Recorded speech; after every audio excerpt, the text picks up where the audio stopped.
Sharing the least reliable vehicles according to the latest Consumer Reports reliability study can be a useful way to help consumers steer clear of potential headaches.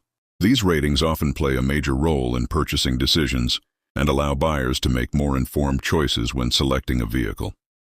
By pointing out the vehicles that receive the lowest scores, consumers can avoid possible problems and choose more dependable options instead.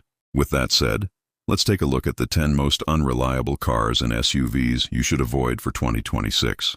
Coming in at number 10 on our list is the Volkswagen Jetta, which earned a reliability score of just 25 out of 100. This places it below average when it comes to dependability. The Jetta struggles with issues in several important areas, including the drivetrain, climate system, brakes, and in-car electronics.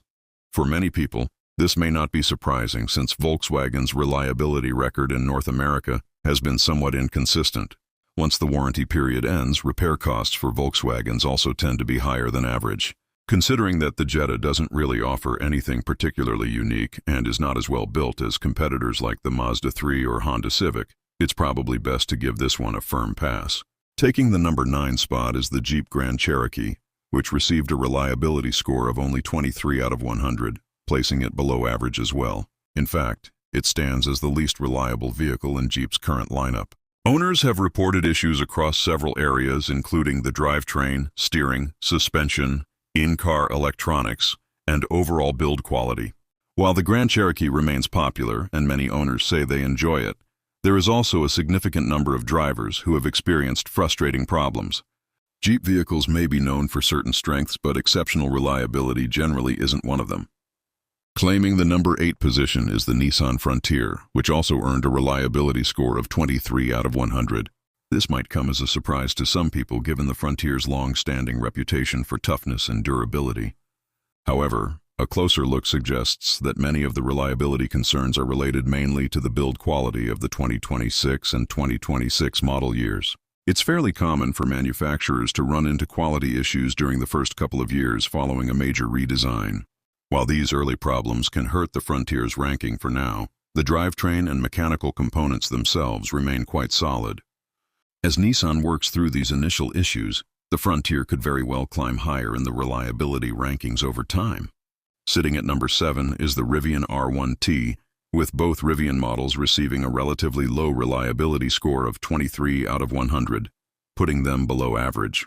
Considering how new these vehicles are, this result isn't entirely unexpected. Automakers often experience early growing pains when launching completely new vehicles packed with advanced technology. Because of their innovative features and cutting-edge systems, new models like the R1T typically go through a period of refinement while manufacturers and owners work through early challenges. Buyers of these groundbreaking vehicles often end up serving as real-world testers during the warranty period, which means there is some inherent risk in purchasing a brand-new model like the Rivian R1T. The Volvo XC60, particularly the plug-in hybrid version, lands at number 6 with a score of 21 out of 100, again falling below average and making it the lowest-ranked model in Volvo's lineup. Since Volvo transitioned to Chinese ownership and introduced its latest electrified vehicles, reliability results have been somewhat inconsistent. Volvo cars are widely respected for their safety and luxury, but owning one over the long term may involve a higher chance of running into reliability concerns. Taking the number 5 spot is the Mercedes EQS, which scored just 20 out of 100, putting it well below the average reliability mark. Even though the EQS is still a relatively new vehicle, it has continued to face ongoing quality problems. Since Mercedes is still fairly new to the electric vehicle space, it may be wise to wait until these issues are resolved, assuming they are eventually addressed. In general, Mercedes has developed a reputation for being one of the more troublesome European luxury brands when it comes to reliability. At number 4, the Mercedes-Benz C-Class performs even worse, earning a disappointing 19 out of 100, making it the least reliable Mercedes included in the entire study. Reports indicate that nearly every part of this car has experienced problems. The number of reported issues increased significantly after Mercedes introduced the redesigned C-Class for 2026. As a result, it ranks among the least reliable luxury vehicles in the entire Consumer Reports reliability study, suggesting that it's probably best to avoid this particular model. Holding the number 3 position is the Ford F-150 Hybrid, which also scored 19 out of 100. This makes it the least reliable Ford of the year and a notable step down compared with the standard gasoline F-150. Interestingly, this is actually a slight improvement from the previous year, when the hybrid version ranked as the single lowest scoring vehicle in the entire Consumer Reports reliability study. Most of the problems reported with the hybrid model are related to the powertrain, including the engine, electrical system, drive system, and transmission. Surprisingly, the F-150 variant with the fewest reported issues was actually the Lightning, the fully electric version. Securing the number 2 spot is the Volkswagen Taos, which received a very poor score of only 18 out of 100.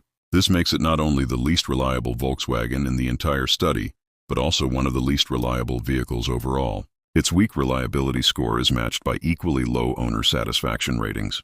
These results reinforce earlier criticisms of the Taos and confirm that it may not be the best choice for anyone looking for a dependable small crossover SUV. Finally, taking the unfortunate title of the least reliable vehicle of the year is the Chrysler Pacifica Hybrid, which scored a shockingly low 14 out of 100, making it the worst performing vehicle in the entire study. The hybrid system, electronics, and drivetrain have all been plagued with various issues, making it a poor option for buyers who prioritize reliability. Even the standard gasoline Pacifica doesn't perform much better, with Chrysler ranking at the bottom of the overall reliability survey. If you're shopping for a dependable minivan, it may be best to skip the Pacifica entirely and consider other alternatives instead. So there you have it. These are the least reliable vehicles of the year according to the latest Consumer Reports study. Let me know what you think about these rankings in the comments below. Have you had any personal experiences with any of these vehicles? If you enjoyed this video, be sure to like and subscribe video.